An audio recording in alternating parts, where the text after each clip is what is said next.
Bienvenidos a Generando the Podcast, un espacio en donde nos empoderamos a tomar control de nuestras finanzas para cumplir nuestros sueños. Yo soy Caro, una nómada digital colombiana apasionada por las finanzas personales, el comportamiento humano y el emprendimiento.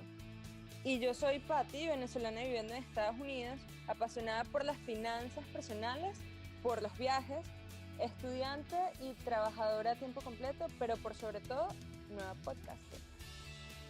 Síganos en nuestras redes sociales. A Patti la pueden seguir en @generandoconpatti, Patti con TTY, y a mí me pueden seguir en @carozro. Ahora empecemos a generar. Hola, ¿cómo están todos? Bienvenidos al episodio número 8, parte número 1 de Generando de Podcast. En el episodio de hoy vamos a estar hablando de cómo viajar sin romper el marranito. Y decidimos hacerlo en 2 partes porque sentimos que es información o es un tema del que tenemos muchísima tela para cortar. Entonces, bueno, comencemos. Sí, entonces el primer tip que les queremos dar es no comprar el pasaje con más de 3 meses de anticipación. Y esto es como un mito en los viajes, pero yo trabajé en una agencia de viaje hace un par de años y notaba que realmente el precio no varía mucho los 3 meses antes del viaje.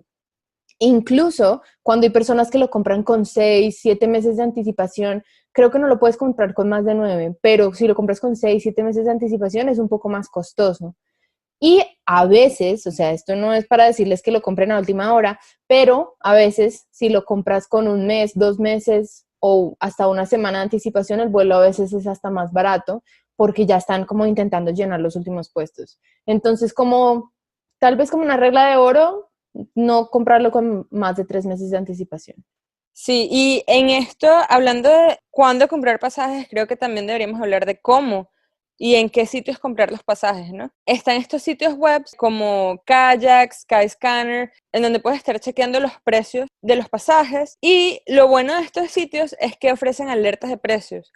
Entonces, si sabes que quieres viajar, no sé, digamos que quieres viajar a Nueva York o quieres viajar a Bogotá en una época del año en específico, les recomendaríamos que coloquen una alerta de precios para así saber cuándo el pasaje está en el precio más económico. Entonces, básicamente lo que hacen estas alertas de precio es evaluar las tendencias del precio, porque eso lo pueden ver también en Kayak y en Google Flights, que te dan como un gráfico y te dicen como la semana pasada el precio fue tal y esta semana bajó y la tendencia es que vaya a bajar más o la tendencia es que vuelva a subir. Entonces las alertas de precio te dicen que el precio más bajo del último mes es el día en el que te están mandando el correo electrónico, por ejemplo. Entonces es un súper tip para prepararse mejor. Sí, ahora, algo que yo les recomendaría es que no necesariamente compren los pasajes en este tipo de páginas web. Y el motivo por el que lo estoy diciendo es porque digamos que al final compraron su pasaje en Kayak o Skyscanner y surge un inconveniente y tienen que cancelarlo o cambiar la fecha del vuelo, no solo les van a cobrar el cambio de tarifa, sino que estas páginas cobran también una comisión o un fee por hacer este tipo de cancelaciones. Entonces, digamos que compran un pasaje en Kayak y tendrían que pagar la cuota de Kayak más la cuota de cancelación de la aerolínea más el cambio de tarifa. Entonces lo que recomendamos es que utilicen estas páginas como Kayak, Skyscanner, para observar el precio, para generar este tipo de alertas de precio, pero al momento de comprar el pasaje, cómpranlo directamente con la aerolínea. Sí, definitivamente comprarlo directamente es mucho más fácil, también con respecto al servicio al cliente, porque si lo compras con Kayak o con Skyscanner o con cualquiera de estos intermediarios, es un teléfono roto. Hablas con servicio al cliente de Kayak y ellos se tienen que comunicar con la aerolínea, entonces, bueno, es muchísimo más rápido también si tienes que hacer algún cambio. El siguiente tip es revisar los días en los que la aerolínea vuela a tu destino. Lo que hace los vuelos más costosos es que el sistema tiene que conectar todos los vuelos que existen para llevarte la fecha que tú necesitas al destino que tú necesitas llegar en la fecha en la que necesitas llegar. Entonces, si tú revisas en la página web de las aerolíneas directamente, ellos tienen el calendario de cuando vuelan a cada destino. Entonces, hay aerolíneas que vuelan Londres, Estambul digamos, martes y jueves, y esa aerolínea es la más barata. Si tú buscas un vuelo que no es un martes o un jueves, normalmente va a ser más costoso. Entonces, si tú logras encontrar el vuelo a tu destino en esa fecha que ellos vuelan, puede ser más barato y además eso puede implicar menos escalas, que nos lleva al siguiente tip, porque cuando tú tienes, digamos, cuando compras un tiquete de 5 escalas que cuesta $50 menos, esos $50 te los vas a gastar en el aeropuerto y además va a ser más incómodo, muchas veces tienes que chequear la maleta en cada aeropuerto, entonces, en general, volar directo no solo es más cómodo, sino muchas veces es más barato porque no tienes esos costos extra. Incluso hay aerolíneas que si tú tienes escalas, tienes que salir del aeropuerto y pasarte al aeropuerto y eso es muy costoso. O sea, una de las cosas más caras es el transporte.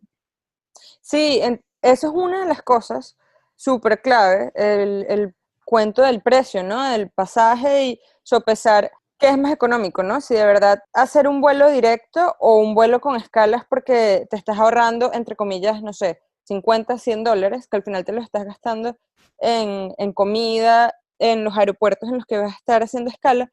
Y otra cosa es que también tienes que estar pendiente si necesitas visas de tránsito para estar en los aeropuertos en los que estás teniendo escala. Entonces tienen que estar bien, bien pendientes de que si de verdad vale la pena viajar en un vuelo con escalas o un vuelo directo. Uh-huh.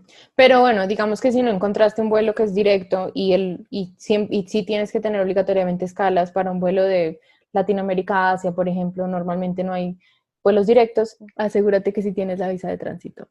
Otra cosa con los vuelos de bajo costo es que normalmente, bueno, digamos, por ejemplo en Europa, los aeropuertos a los que llegan estos estas aerolíneas de bajo costo son aeropuertos que están muy lejos de las ciudades principales. Entonces, el aeropuerto de Luton en Inglaterra es como a 1 hora de Londres y viajar de Luton a Londres es bastante costoso. Entonces, te ahorraste $50 en un tiquete, pero te vas a gastar muchísimo más y además es más incómodo. O sea, piensa también en el costo oportunidad de lo que vale tu tiempo, de lo que pagaría. Si de pronto estás pagando extra, entre comillas, pero simplemente tienes más beneficios, porque de los aeropuertos principales, la otra cosa es que hay usualmente medios de transporte público. Entonces es mucho más barato, es mucho más fácil también porque no tienes que estar pensando que en qué bus, que dónde me voy por particular o de pronto un taxi que cuesta muchísimo. Entonces, esa es otra cosa que hay que tener en cuenta, que de pronto el vuelo no sale tan barato a la final porque estás volando a un aeropuerto muy lejos y además que el que ha volado en Viva Colombia, por ejemplo, sabe que le cobran hasta el oxígeno, o sea, casi que presione uno y pase su tarjeta si quiere 30 minutos más de oxígeno. Entonces te cobran por la maleta, te cobran por la silla y a la final es hasta más incómodo, ¿no? Y estás hablando de algo súper clave, ¿no? De estas aerolíneas de bajo costo que están en bastante demanda. Porque claro, o sea, lo hace bastante atractivo que uno se meta en internet y diga que hay un vuelo en $50 de, no sé, digamos, de Tampa a Nueva York, o de Tampa a Chicago, o bueno, dentro de Colombia también está esta aerolínea Viva Colombia, ¿no? Y me imagino que en Latinoamérica también hay muchas otras aerolíneas de bajo costo.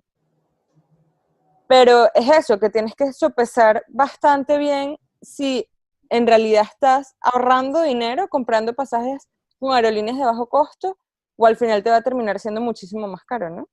Y más incómodo. O sea, Y más incómodo porque, Dios mío, esos asientos son... sí, exacto. Uno va casi que parado. Eso es horrible.